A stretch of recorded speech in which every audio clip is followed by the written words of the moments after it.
Welcome back नाज़रीन। Programme का सिलसिला आगे बढ़ाते हुए रुख करेंगे कसूर का, जहां पे शहरियों के जानो माल और बच्चे गैर महफूज हो चुके हैं। आए रोज बच्चों के अगवा की वारदातें बढ़ चुकी हैं। 20 रोज के दौरान 2 लड़के और 2 लड़कियां लापता हुई हैं, जबकि पुलिस हुकाम भी वाकया से लाइल्म है। और डीएसपी सैफुल्लाह जबकि लाइल्मी का इजहार करते हुए उन्होंने कहा कि पुलिस तशवीश कर रही है। लापता बच्चों के लवाहकीन ने भी मुकामी पुलिस की नाकिस कारकर्दगी पर सख्त तनकीद करते हुए वज़ीर-ए-आला से नोटिस का मुतालबा कर दिया है। और मजीद तफसीलात जानते हैं हम अपने नुमाइंदे से जो इस वक्त हमारे साथ मौजूद हैं, मेहर अतीक जी। अस्सलाम वालेकुम मेहर अतीक, बताइएगा क्या तफसीलात है, लाहौर में इस तरह की वारदातें कब से हैं? वालेकुम सलाम जी। बिल्कुल, कसूर में ये वारदातें रोज बरोज होना एक मामूल बन चुका है। कसूर में कम से कम बच्चे और बच्चियों के गायब होने की वारदातें बढ़ती हुई नजर आ रही हैं। इसी तरह कसूर से इन 20 रोज के दौरान 2 लड़के और 2 बच्चियां ताहाल लापता हो चुके हैं, जिनमें थाना ए डिवीजन की हदूद नफीस कॉलोनी से 13 साला अब्दुस्तार और 14 साला अजवा और 10 साला अली हुसनैन वडाना का रहायशी पुराने लारी अड्डे से रुआ हफ्ते में गायब हुआ है। जबकि थाना सदर की हदूद सदर दीवान से 14 साला लड़की सिद्रा 8 रोज से लापता है। और थाना बी डिवीजन की इमारत के पड़ोसी से 12 साला अरफान उर्फ बबलू 18 दिन से बादयाब ना करवाया जा सका है। ठीक है। अच्छा अतीक अनवर, इन बच्चों को लापता हुए 20 रोज गुजर चुके हैं, लेकिन अभी तक इनके खिलाफ कोई कार्रवाई नहीं की जा रही। और जो वहां के डीएसपी हैं वो भी जो कि पुलिस हुकाम भी इसे लाइल्म है। लेकिन ये कैसे हो सकता है कि बच्चों को अगवा हुए 20 दिन गुजर गए हैं, लेकिन किसी ने इस पे गौर करने की कोशिश नहीं की? जी बिल्कुल, इस सिलसिले में जब हमने डीएसपी सैफुल्लाह साहब से रब्ता किया तो उनका लाइल्मी का इजहार करना हमारे लिए भी एक तशवीश का बाइस था। और उनका एक रवायती जो स्टाइल और फिक्रा पुलिस का चलता है, जी हम तफ्तीशे में बिजी हैं, हम काम कर रहे हैं, हम लगे हुए हैं। लेकिन यहाँ पे मैं ये भी कहना चाहूंगा, लाखों करोड़ रुपए लगाने और फंड देने के बावजूद सेफ सिटी कैमरे और पुलिस ईगल स्क्वाड जो कि हाल ही में बनाई गई है, चाइल्ड प्रोटेक्शन ब्यूरो का यहाँ पे ऑफिस होना और जदीद टेक्नोलॉजी बरोकार होने के बावजूद पुलिस इन बच्चों का सुराग लगाने से कास्तर नजर आती है और ना ही बच्चों के गायब होने के साने को अभी तक रोक सकी है। जी अच्छा अतीक, ये बताइएगा जिस इलाके में ये 2 लड़के 2 लड़कियां लापता हुए हैं, उसमें सेफ सिटी कैमरास नस्ब किए गए थे?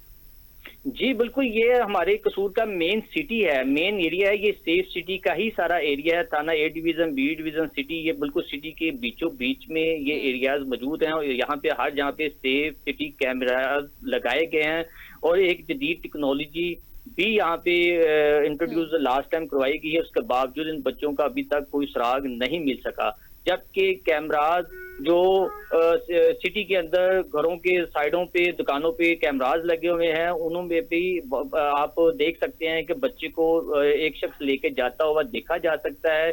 इतने क्लू होने के बावजूद भी अभी तक ये इन बच्चों का सुराग नहीं लगा सके। अतीक मलिक, ये बड़ी हैरानकुन सी बात है कि सीसीटीवी कैमरास होने के बावजूद भी कसूर की जो पुलिस है वो उन जो मुल्ज़िमान को सुराग लगाने में मुकम्मल तौर पर नाअहल दिखाई दे रही है। तो हाउ इज इट पॉसिबल कि वहां पे जो चाइल्ड ब्यूरो जो हैं तो वो भी बड़े नाअहल दिखा रहे हैं, चाइल्ड प्रोटेक्शन ब्यूरो भी हैं, वो उनके हवाले से भी कोई इंकशाफात नहीं हुए। तो फिर ऐसे बच्चों के आए रोज अगवा होने की वारदातें बढ़ना उनकी कारकर्दगी में भी एक बहुत बड़ा सवालिया निशान है। जी बिल्कुल, इसमें पुलिस की मुकम्मल गफलत और लापरवाही नजर आती है। यहाँ पे मैं ये भी कहता चलूँ कि डीपीओ कसूर ईसा खान सखेरा भी बच्चों का गायब होने के हवाले से सुस्त रवि का शिकार नजर आते हैं। जबकि डीपीओ कसूर को चाहिए कि जिस थाने के एरिया में एक बच्चा गायब हो और अगर वो हफ्ता 10 दिन में जल्द बाजियाब ना हो तो वहां के एसएचओ को मुअत्तल कर देना चाहिए। लेकिन इस हवाले से डीपीओ कसूर का भी कोई रद्द अमल नजर नहीं आता। यहाँ पे मैं ये भी बताता चलूंगा, हमारे कसूर सिटी के अंदर आईबी, एफआईए और सीआईए जैसे डिपार्टमेंट भी मौजूद हैं। उनके होते हुए भी अभी तक ये सुराग नहीं लगाया जा सका कि एक अरसा से कसूर के अंदर बच्चों के गायब होने की वारदातें हो रही हैं और दिन ब दिन बढ़ती जा रही हैं। इसके पीछे कौन सा ग्रोह या गैंग, मुनज्जम किस्म का गैंग काम कर रहा है। ठीक है, तो ठीक है ना, ये कसूर की जो महकमा पुलिस है इस कदर नाअहल क्यों है? वहाँ पे जो एसएचओ हैं, वहाँ पे एसपी जो हैं, वो इस तरह के इकदामात नहीं करते इन वारदातों की रोकथाम के लिए? जी, यहाँ पे मैं ये भी बताता चलूं कि इसके पीछे क्या रीजंस हैं या ऐसे फैसले जो कि गलत लिए गए हैं। जैसे कि हमारे थाना ए डिवीजन में जो हाल ही में एसएचओ फहद अकरम साहब लगाए गए हैं, वो कुछ रोज पहले सब इंस्पेक्टर की पोस्ट पर प्रमोट होते हैं। उसके प्रमोट होने के ठीक दूसरे तीसरे दिन उन्हें एसएचओ लगा दिया जाता है। जब इस तरह के गैर तजर्बाकार अफसरान को एसएचओ लगाया जाएगा तो चोरी, डकैती, राजनी, कम सन बच्चों के गायब होने जैसी वारदातें फिर आम ही होंगी। मैं समझता हूं कि ये हमारे डीपीओ साहब को इन चीजों को देखना चाहिए कि एक तजर्बाकार और सीनियर अफसर को एज एसएचओ लगाया जाना चाहिए। तो अतीक अनवर, क्या ये सिफारशी मुलाजमीन हैं जो ऐसे ओहदों पे फाइज हो के बाद में इस तरह की नाअहली दिखाते हैं? जी बिल्कुल ऐसे ही है कि अगर देखे ना आप 2 दिन पहले सब इंस्पेक्टर प्रमोट होते हैं, कैसे आप एसएचओ लग सकते हैं? इससे साफ नजर आता है कि या तो ये अपने किसी खास रिलेशन के थ्रू या प्रमोट होके आगे आ रहे हैं, जैसे कि आप समझ सकते हैं।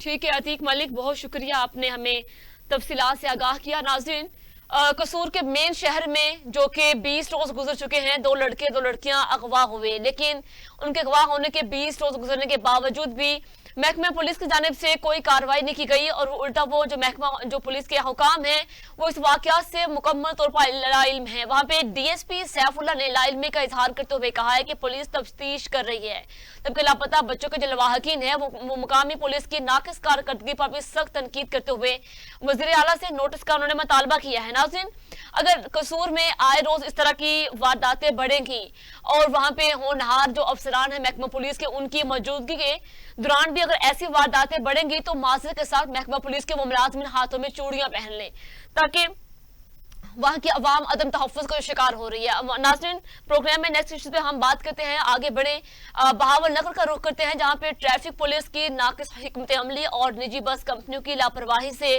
लोगों की जिंदगियां गुल होने लगी हैं, जबकि शहर में बेहंगम ट्रैफिक के हवाले से इंतजामिया ने मुकम्मल तौर पर चश्मपोशी इख्तियार कर रखी है और गुज़िश्ता रात भी बस अमले की लापरवाही के बायस एक शख्स जिंदगी की बाजी हार गया और मोहर चौक के करीब जब मुसाफिर को बस से उतारा गया, जबकि दूसरी तरफ से आने वाली बस ने भी मुसाफिर को कुचल डाला, जबकि बस ड्राइवर ने हादसे के बाद गाड़ी भी रोकना गवारा न किया और फरार हो गए। जान बहक होने वाले शख्स के अहले खाना ने इल्जाम आयद किया है कि पुलिस भी कार्रवाई में ताखीरी हरबे इस्तेमाल कर रही है, जबकि शहरियों का कहना है कि शहर में ट्रैफिक पुलिस की लापरवाही के बायस ऐसे हादसा अक्सर रोनुमा होते रहते हैं और उन्होंने आला हुकाम से नोटिस लेने का भी मुतालबा किया है। इसी पर मजीद जानते हैं, हमारे साथ नुमाइंदा मौजूद हैं शेख वकास इकबाल साहब। जी अस्सलाम वालेकुम शेख साहब, बताइएगा क्या तफसीलात हैं आपके पास? जी वालेकुम सलाम। जी बिल्कुल, गुज़िश्ता शब हरुणाबाद से लाहौर जाने वाली निजी बस कंपनी बहावल नगर बाईपास मॉल चौक में मुसाफिरों को उतारा तो सवारियों की पकड़ दकड़ की, तो दूसरी तरफ से आने वाली कारवां कंपनी की गाड़ी जिसका नंबर था 4513 सड़क किनारे खड़े मुसाफिर को कुचल डाला। हादसे का शिकार होने वाले शख्स का नाम राना सना अहमद है, जो जमात इस्लामी का साबका ओहदेदारान है। ये हादसा बस स्टॉप पर पहले पहुंचने के चक्कर में मुकाबलाबाजी करते हुए बसों में दरपेश आया। अगर बात की जाए पुलिस के हवाले से तो लवाहकीन से हमारी बात हुई तो उन्होंने बताया कि अभी तक इस हादसे के मुल्ज़िमान के खिलाफ कानूनी कार्रवाई करने से पुलिस गरेजा है। जी तो शेख वकास, जिन कंपनियों की ये बस है जहाँ पे ये हादसा पेश आया है, तो जो कि आप बात कर रहे हैं कि टाइमिंग की वजह से इन्होंने मुकाबलेबाजी में ये जो हादसा पेश आया है, तो इसमें आप क्या कहते हैं कि किस कदर ये बस वाले जिम्मेदारान हैं और किस कदर वो जो शहरी जो सवार हो रहे थे बस में वो जिम्मेदारान हैं? इसमें सरासर जो गाड़ियों के ड्राइवर हैं उनके पास लाइसेंस तो प्रॉपर होते नहीं है और ना ही यहाँ पर कोई ट्रैफिक का अमला मौजूद होता है मौके पे। बहावल नगर मॉल चौक जो है वो जितने भी बस स्टैंड है, जैसे बात की जाए न्याजी अड्डे की, ताहिर एक्सप्रेस की, लाहौर के हवाले से या जनरल बस स्टैंड के हवाले से, तो ये सारे बस स्टैंड जो है वो मॉल चौक बाईपास पर बहावल नगर में वाक़ हैं। अच्छा शेख वकास, ये बताइएगा कि चौक वगैरह में जो वार्डन्स खड़े होते हैं अपनी ड्यूटी सर अंजाम दे रहे होते हैं, तो वो क्या बसों के जो ड्राइवर हैं उनके लाइसेंस वगैरह चेक नहीं करते? जी मैडम, अगर बात की जाए पुलिस के हवाले से तो मौके पर कोई भी मौजूद नहीं होता। बाद में जब वकुआ हो जाता है तो लवाहिकीन पहुंचते हैं तो वो उनसे गरेजा करते हैं। इनका केस कानूनी कार्रवाई की हद तक जो है वो इंसाफ नहीं मिलता। ठीक है, तो शेख जो बस का ड्राइवर था जो कि हादसे के बाद वो फरार हो गया, अब तक पुलिस उसको पकड़ने में कामयाब हो पाई है कि नहीं अभी तक? अभी तक पुलिस जो है गाड़ी जो कारवा टाइम था जिसका नंबर था 4513, अभी तक उसके ड्राइवर या मालिकान के हवाले से कोई भी कार्रवाई नहीं की गई। ठीक है अतीक, शेख वकास बहुत शुक्रिया, आपने हमें तफसीलात से आगाह किया। नाज़रीन, जैसे कि बहावल नगर में ट्रैफिक पुलिस की नाकिस हिकमत अमली और निजी बस कंपनी की लापरवाही से लोगों की जिंदगियां गुल होने लगी हैं और शहर में बेहंगम ट्रैफिक के हवाले से इंतजामिया ने भी मुकम्मल तौर पर चश्मपोशी इख्तियार कर रखी थी। और गुज़िश्ता रात ये जो वाक़या पेश आया, बस हमले की लापरवाही के बायस एक शख्स जिंदगी की बाजी हार गया, जहां पे एक तरफ जो कि बस के जो मुलाजिम हैं वो भी इस चीज के जिम्मेदारान हैं, वहां पे जो ड्राइवर हैं जो मुकाबलाबाजी में जो कि जानी नुकसान का कर बैठते हैं, मुकाबलाबाजी में ये भूल जाते हैं कितनी जाने को वो बस में सवार करके लेके जा रहे होते हैं। दूसरी जानब इसके जिम्मेदारान वो शहरी भी हैं, वो लोग भी हैं जो कि बस में सवार होते हैं और उतरते हुए और बस में चढ़ते हुए इस चीज का ख्याल नहीं करते कि ट्रैफिक की रवानी किस तरफ जा रही है।